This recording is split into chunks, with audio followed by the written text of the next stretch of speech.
Good morning everyone, welcome to crazy G K trick. तो चलिए friends, daily current affair के सिलसिले को आगे बढ़ाते हैं और आज हम डिस्कस कर लेते हैं 18 सितंबर 2024 के सभी इंपॉर्टेंट करंट अफेयर्स को। ट्रैवलिंग इशूज़ के कारण पंकज सर आज की क्लास नहीं ले पाए हैं। कल से पंकज सर ही आपकी डेली करंट अफेयर्स की क्लास लेंगे। टाइम वेस्ट ना करते हुए आगे बढ़ते हैं और डिस्कस करते हैं आज का पहला क्वेश्चन। पहला क्वेश्चन है, हाल ही में चर्चा में रही सुभद्रा योजना किस राज्य से संबंधित है? फ्रेंड्स, प्रधान मिनिस्टर नरेंद्र मोदी जी ने अपने 74th बर्थडे पर सुभद्रा स्कीम उड़ीसा राज्य में चालू करी। तो यहाँ पर सही आंसर हो जाएगा ए, उड़ीसा।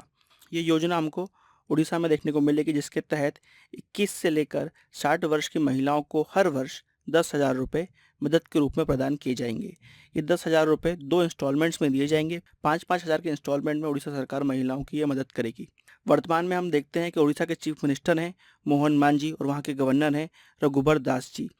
सरकार के द्वारा बताया गया कि ये जो राशि है वो आधार लिंक्ड बैंक अकाउंट्स में ही जमा की जाएगी। इसके लिए ई-केवाईसी होना जरूरी है।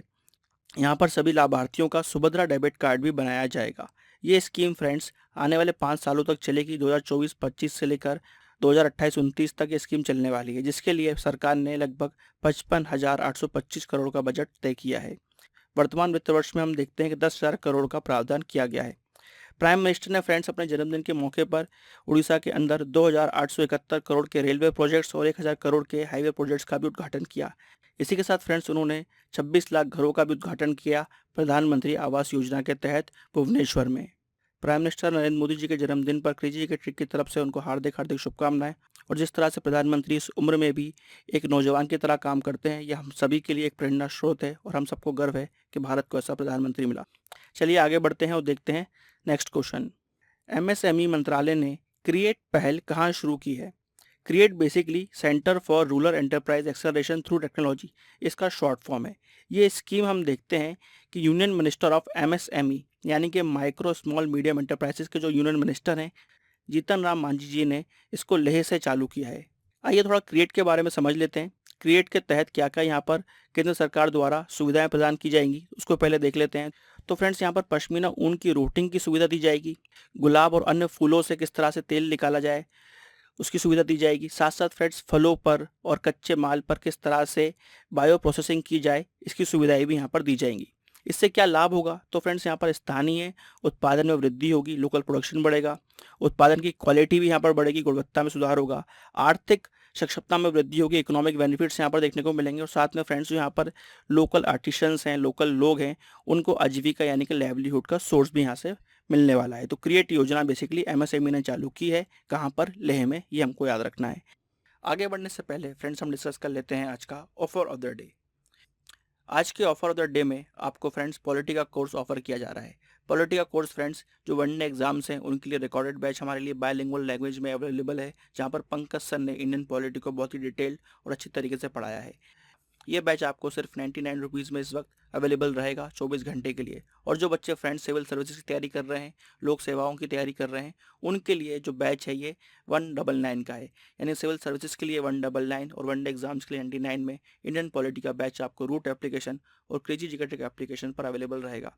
तो फ्रेंड्स, जिनको भी इस बैच की रिक्वायरमेंट है, एक बार जरूर विजिट करें, डेमो क्लासेस देखें, नोट्स देखें। और फिर भी कुछ डाउट हो तो फ्रेंड्स, आप नीचे दिए गए हमारी सपोर्ट टीम को कॉल कर सकते हैं। इस कोर्स की लिंक आपको हमारी डिस्क्रिप्शन और कमेंट बॉक्स में मिल जाएगी। चलिए आगे बढ़ते हैं और देखते हैं नेक्स्ट क्वेश्चन। तीसरा क्वेश्चन है, निम्नलिखित में से किस अधिनियम के तहत लोक अदालत की स्थापना की गई थी? तो फ्रेंड्स, लोक अदालत बहुत न्यूज़ में रहते हैं। इनकी स्थापना लीगल सर्विसेज अथॉरिटीज़ एक्ट 1986 के तहत की गई थी। तो यहाँ पर से आंसर हो जाएगा ए। लोक अदालत बेसिकली मध्यस्थता के केंद्र होते हैं, आर्बिट्रेशन सेंटर्स होते हैं। इनका आयोजन national legal services authority NALSA द्वारा कराया जाता है। 2024 में तीसरी बार लोक अदालत का आयोजन कराया गया, जिसकी अध्यक्षता यहाँ पर चेयरमैन जस्टिस संजीव खन्ना जी कर रहे थे। इस बार की लोक अदालत में हम देखते हैं कि लगभग 1,14,00,000 से भी ज़्यादा केसेस को सेटल किया गया है। यहाँ पर लोक अदालत में किन किन केसों का समाधान किया जाता है उसकी लिस्ट हमारे सामने है।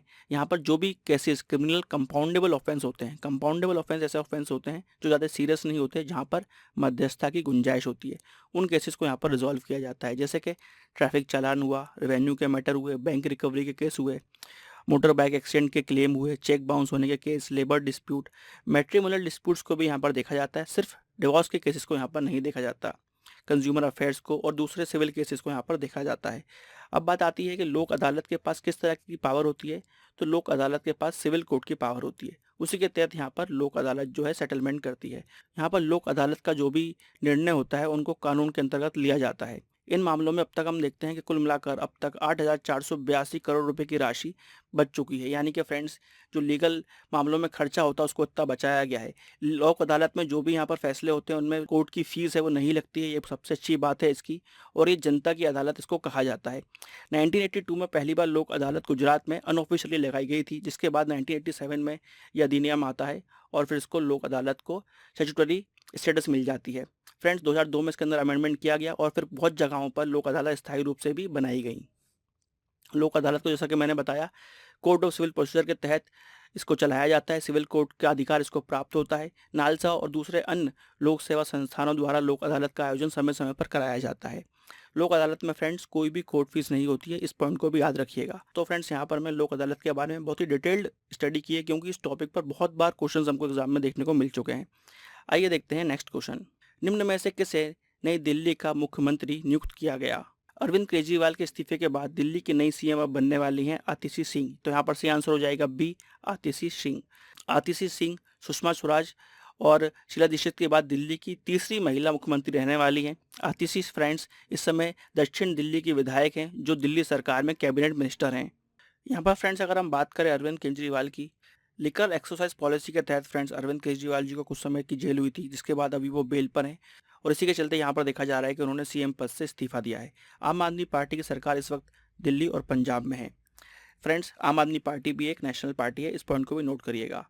यहाँ पर हमको ये बात नोट करनी है कि दिल्ली की अब नई सीएम रहेंगी आतिशी, जो कि दिल्ली की तीसरी महिला मुख्यमंत्री रहने वाली हैं।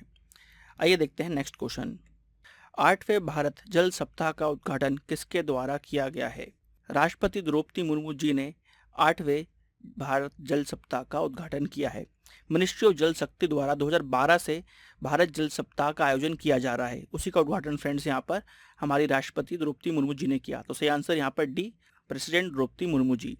भारत जल सप्ताह का मोटो है water management, conservation, protection and use of water के लिए पॉलिसीज बनाना और साथ ही वाटर मैनेजमेंट से जुड़े लोगों के साथ वाटर मैनेजमेंट पर चर्चा करना।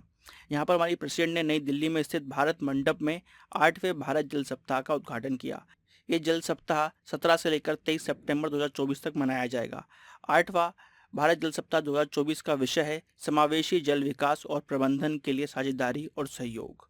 ऑब्जेक्टिव्स की बात करें फ्रेंड्स तो क्लीन वाटर सब तक पहुँचे, स्वच्छता क्लीननेस को बढ़ावा देना, सस्टेनेबल वाटर मैनेजमेंट को अपनाना, ये इसके 3 मुख्य ऑब्जेक्टिव्स हैं, उद्देश्य हैं। आइए देखते हैं नेक्स्ट क्वेश्चन। भारतीय महिला फुटबॉल टीम का कोच किसे नियुक्त किया गया है। भारतीय महिला फुटबॉल टीम के नए कोच संतोष कश्यप, या तो यहाँ पर सही आंसर हो जाएगा सी, संतोष कश्यप जी को भारतीय महिला फुटबॉल टीम का नया कोच नियुक्त किया गया है। ऑल इंडिया फुटबॉल फेडरेशन ने चौबा देवी के स्थान पर संतोष कश्यप को भारतीय महिला फुटबॉल टीम का मुख्य कोच नियुक्त किया है। संतोष कश्यप के अलावा प्रिया पीवी असिस्टेंट कोच और रघुवीर प्रवीण खानहोलकर गोलकीपर कोच बनाए गए हैं। संतोष कश्यप इंडियन फुटबॉल टीम के खिलाड़ी रह चुके हैं। इन्होंने फ्रेंड्स मोहन बगान, आइजवाल एफसी और मुंबई एफसी क्लब्स के मैनेजमेंट का कार्य भी किया है। अगर हम बात करें ऑल इंडिया फुटबॉल फेडरेशन की, तो फ्रेंड्स ये भारत में फुटबॉल खेल की गवर्निंग बॉडी है। इसकी स्थापना 1937 में हुई है। इसका हेडक्वार्टर नई दिल्ली में है। फिलहाल इसके चेयरमैन हैं कल्याण चौबे जी। तो ये है सब important information all India football federation के बारे में। आइए देखते हैं नेक्स्ट क्वेश्चन। भारतीय राष्ट्रीय महासागर सूचना सेवा केंद्र INCOIS किस वर्ष में इसकी स्थापना की गई थी। फ्रेंड्स इसकी स्थापना 1999 में की गई थी। हाल ही में ये चर्चा में है क्योंकि friends integrated ocean energy Atlas का जो निर्माण है वो किसने किया है, Indian national centre for ocean information services ने। ये जो एटलस है ये काफ़ी यूनिक है। ये बेसिकली उन क्षेत्रों की पहचान करेगी जहाँ पर ऊर्जा उत्पादन की संभावना है, यानी कि एनर्जी रिसोर्सेज जहाँ से हमको मिल सकती हैं। इसी के साथ फ्रेंड्स यहाँ पर सोलार हो, विंड हो, हाइड्रोलॉजी हो, किसी से भी संबंधित एनर्जी यहाँ पर होगी। मरीन मटीरियोलॉजी से संबंधित सभी विषयों पर ये जानकारी हमको एटलस देने वाली है। भारत का जो EEZ जोन है, यानी कि एक्सक्लूसिव इकोनॉमिक जोन है, जो समुद्र के यहाँ हमको देखने को मिलता है, उस पर किस तरह से नीति बनाई जाए, किस तरह से उद्योग वहाँ पर हो सकता है, किस तरह से रिसर्च वहाँ पर हो सकती है, उसके संबंध में भी ये पूरी एटलस हमको जानकारी देने वाली है। आइए अब थोड़ी बात करते हैं INCOIS की। फ्रेंड्स, इसकी स्थापना 1999 में की गई थी। ये मिनिस्ट्री ऑफ अर्थ साइंस के तहत आती है। फ्रेंड्स, ये एक ऑटोनॉमस बॉडी है, इस पॉइंट को भी याद रखिएगा। इस संस्था का काम है कि लगातार जो भी हमारे मरीन रिसोर्सेज हैं उनके बारे में जानकारी एकत्रित करना, इंडियन ओशन के बारे में इस तरह से जानकारी लेकर सामने आना कि सोसाइटी, इंडस्ट्री, गवर्नमेंट और साइंटिफिक कम्युनिटी को डाटा प्रोवाइड किया जा सके, उनको इन्फॉर्मेशन मिले और उनसे वो कंसल्टेंसी कर सके। यहाँ पर फ्रेंड्स हमने बात करी थी एक्सक्लूसिव इकोनॉमिक जोन की। तो यहाँ पर इस पॉइंट को याद रखिएगा कि एक बेस लाइन बनाई जाती है, बेस कोस्ट लाइन जिसको बोला जाता है, उससे 200 नॉटिकल माइल्स तक जो है जो एरिया रहता है उसको हम बोलते हैं एक्सक्लूसिव इकोनॉमिक जोन। और 12 नॉटिकल माइल्स तक जो एरिया रहता है उसको बोला जाता है टेरिटोरियल सी। और 24 नॉटिकल माइल तक जो एरिया रहता है उसको बोला जाता है कंटिगुअस सी। एक्सक्लूसिव इकोनॉमिक जोन का ये मतलब है कि इस एरिया में जो भी देश है वो इकोनॉमिक एक्टिविटीज कर सकता है। इसके बाद फ्रेंड्स जो एरिया लग जाता है वो इंटरनेशनल एयर स्पेस और आउटर स्पेस का एरिया यहाँ से चालू हो जाता है। इंटरनेशनल वाटर्स भी उसको बोला जाता है। आइए देखते हैं friends next question. The book Sri Rama in Tamilagam an inseparable bond किसके द्वारा लिखी गई है? फ्रेंड्स, इसके लेखक हैं डॉक्टर DK हरी और डॉक्टर DK हेमा हरी। ये बुक इनके द्वारा लिखी गई है। तमिलनाडु के राज्यपाल RN रवि जी ने इस बुक का उद्घाटन किया। तो यहाँ पर सही आंसर हो जाएगा ए। ये बुक जो है वो राम भगवान की जन्म से लेकर उनके पृथ्वी से प्रस्थान तक की कहानियों को इमेजेस के माध्यम से बताती है। फ्रेंड्स, हम सभी जानते हैं भारत में रामायण की जो कहानियां हैं, जो लिटरेचर है वो कितना फेमस है। भारत में ही नहीं बल्कि पूरी दुनिया भर में हमको रामायण से संबंधित साहित्य देखने को मिलता है और उनके अनुयायी देखने को मिलते हैं। तो एक बहुत ही नई पहल यहाँ पर की गई है डॉक्टर DK हरी और डॉक्टर DK हेमा हरी द्वारा, जहाँ पर इमेजेस के थ्रू राम जी के जीवन को लोगों तक पहुँचाने की कोशिश की गई है। आइए देखते हैं फ्रेंड्स नेक्स्ट क्वेश्चन। हैदराबाद मुक्ति दिवस कब मनाया जाता है? When is Hyderabad liberation day celebrated? तो फ्रेंड्स, इस डे को 17 सितंबर को मनाया जाता है। केंद्र सरकार ने इस साल मार्च में ही ये बताया था कि हर साल केंद्र सरकार हैदराबाद लिबरेशन डे को सेलिब्रेट करेगी। इससे पहले फ्रेंड्स तेलंगाना और आंध्र प्रदेश की राज्य सरकारें हैदराबाद मुक्ति दिवस सेलिब्रेट करती थी, मगर केंद्र सरकार द्वारा ये घोषणा इस साल ही की गई थी। 17 सितंबर को हैदराबाद लिबरेशन डे मनाया जाएगा। फ्रेंड्स, यहाँ पर जो हैदराबाद है वो डायरेक्टली इंडिया से इंटीग्रेट नहीं हुआ था या फिर भारतीय संघ का भाग नहीं बना था। हैदराबाद के जो निज़ाम थे वो भारतीय संघ का भाग नहीं बनना चाहते थे। बाद में जाकर फ्रेंड्स हम देखते हैं कि हैदराबाद में ऑपरेशन पोलो चलाया गया, जिसके बाद हैदराबाद भारतीय संघ का भाग बनता है। Hyderabad state basically British India की रियासत थी। वर्तमान में अगर हम बात करें तो तेलंगाना, मराठवाड़ा, नॉर्थ कर्नाटका और विदर्भ इसके कुछ हिस्से उस समय के हैदराबाद स्टेट में शामिल थे। सन 1724 से लेकर सन 1948 तक हैदराबाद के निज़ाम का शासन हैदराबाद स्टेट पर रहा और 17 सितंबर 1948 को ये शासन निज़ाम का समाप्त होता है और हैदराबाद भारतीय संघ का एक अभिन्न अंग बन जाता है। उस समय के होम मिनिस्टर सरदार वल्लभ भाई पटेल द्वारा सैन्य अभियान चलाया गया ऑपरेशन पोलो, जिसके तहत हैदराबाद का भारतीय संघ में विलय हो जाता है। इस पॉइंट को जरूर याद रखिएगा। तो फ्रेंड्स, ये थी हैदराबाद की ब्रीफ हिस्ट्री। चलिए फ्रेंड्स देखते हैं आज का लास्ट क्वेश्चन। किस देश ने एशियन हॉकी चैंपियंस ट्रॉफी 2024 का खिताब जीता है? ये ट्रॉफी भारत ने चीन को फाइनल मुकाबले में हराकर अपने नाम की है। रिकॉर्ड 5वीं बार भारत ने ये ट्रॉफी अपने नाम की है। एशियन हॉकी चैंपियंस ट्रॉफी की शुरुआत एशियन हॉकी फेडरेशन द्वारा 2011 में की गई थी। इस ट्रॉफी को फ्रेंड्स हम देखते हैं, जो ट्रॉफी है बेसिकली एशिया में जो देश हैं जो हॉकी खेलते हैं उनके बीच आयोजित की जाती है। ये ट्रॉफी 2024 में चीन में आयोजित की गई थी। फाइनल मुकाबले में हम देखते हैं कि भारत ने चीन को हराया है और ये ट्रॉफी रिकॉर्ड 5वीं बार अपने नाम की है। इससे पहले भारत ने 2011, 16, 18 और 23 में टूर्नामेंट को जीता है। इसी साल फ्रेंड्स पेरिस ओलंपिक्स में हम देखते हैं कि भारतीय हॉकी ने ब्रॉन्ज मेडल अपने नाम किया था। इस पॉइंट को भी जरूर याद रखिएगा। तो फ्रेंड्स, यहाँ पर हमको याद रखना है कि भारत ने एशियन हॉकी चैंपियंस ट्रॉफी का खिताब अपने नाम कर लिया है। फाइनल में चाइना को हराया है 1-0 से और रिकॉर्ड 5वीं बार ये सफलता भारत ने अपने नाम की है। तो फ्रेंड्स, यहाँ पर हमने 18 सितंबर 2024 के सभी इंपॉर्टेंट क्वेश्चंस को डिस्कस कर लिया है। अब समय है रिवाइज करने का। तो आइए 17 सितंबर के जो डेली करंट अफेयर्स हैं उनको एक बार हम रिवाइज कर लेते हैं। पहला क्वेश्चन है, हाल ही में 76th एमी अवार्ड्स प्रदान किए गए। एमी अवार्ड्स किस क्षेत्र में दिए जाते हैं? तो friends, Emmy awards television industry यानी कि टेलीविजन उद्योग के क्षेत्र में दिए जाते हैं। नेक्स्ट क्वेश्चन है, सुपर टाइफून यागी से प्रभावित देशों की सहायता के लिए भारत ने कौन सा ऑपरेशन शुरू किया है? तो फ्रेंड्स, इंडियन आर्मी ने ऑपरेशन शुरू किया है, ऑपरेशन सद्भावना। तीसरा क्वेश्चन है, डायमंड लीग फाइनल में नीरज चोपड़ा ने कितने मीटर भाला फेंक कर सिल्वर मेडल जीता? तो फ्रेंड्स, 87.86 मीटर की दूरी तक नीरज चोपड़ा ने भाला फेंका और डायमंड लीग में वो सेकंड पायदान पर रहे, सिल्वर मेडल उन्होंने अपने नाम किया। फोर्थ क्वेश्चन है, देश की पहली वंदे मेट्रो ट्रेन जिसको नमो भारत रैपिड रेल के नाम से भी जाना जाएगा, किस राज्य में शुरू की गई? तो फ्रेंड्स ये गुजरात में शुरू की गई है।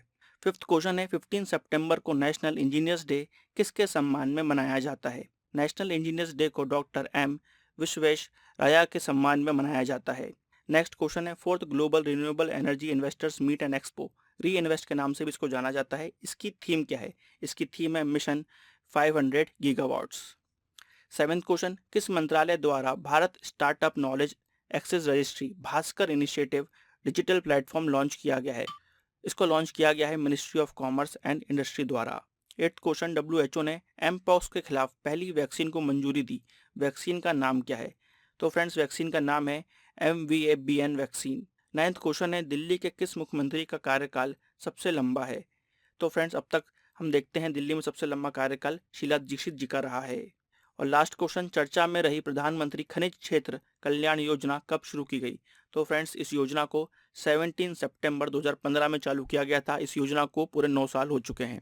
आइए अब हम क्वेश्चन ऑफ द डे को डिस्कस कर लेते हैं। कल के क्वेश्चन ऑफ द डे के आंसर्स हैं, बैटल ऑफ बक्सर की लड़ाई कब लड़ी गई थी? तो फ्रेंड्स ये लड़ाई 23 अक्टूबर 1764 में लड़ी गई थी। सेकंड क्वेश्चन है, भारत के संविधान का कौन सा भाग आधिकारिक भाषा यानी कि ऑफिशियल लैंग्वेज के बारे में बात करता है? तो फ्रेंड्स पार्ट 17 ऑफिशियल लैंग्वेज के बारे में बात करता है। थर्ड क्वेश्चन था, दिलीप ट्रॉफी की शुरुआत किस साल की गई थी? दिलीप ट्रॉफी की शुरुआत 1961-62 में की गई थी। तो ये रहे कल के क्वेश्चन ऑफ द डे के आंसर। तो आइए अब देख लेते हैं आज के क्या क्वेश्चंस हैं क्वेश्चन ऑफ द डे में। पहला क्वेश्चन है, पहली बार हिंदी दिवस कब मनाया गया था? दूसरा क्वेश्चन है, दिल्ली विधानसभा में कितनी सीटें हैं? और तीसरा क्वेश्चन है, किस ऑपरेशन के बाद हैदराबाद इंडियन यूनियन का पार्ट बना? तो फ्रेंड्स इन तीनों क्वेश्चंस के आंसर आपको कमेंट बॉक्स में देने हैं। तो यहाँ पर हमने 18 सितंबर 2024 के सभी इंपॉर्टेंट करंट अफेयर्स को डिस्कस कर लिया है। आई होप आपको आज का ये सेशन इन्फॉर्मेटिव और नॉलेजेबल लगा होगा। ऐसे ही करंट अफेयर्स देखने के लिए फ्रेंड्स इस वीडियो को लाइक करें, शेयर करें और हमारे चैनल पर अगर आप पहली बार आए हैं तो चैनल को सब्सक्राइब करें। कल फिर मिलेंगे फ्रेंड्स और डिस्कस करेंगे डेली करंट अफेयर्स को। जब तक के लिए सबको bye bye and take care.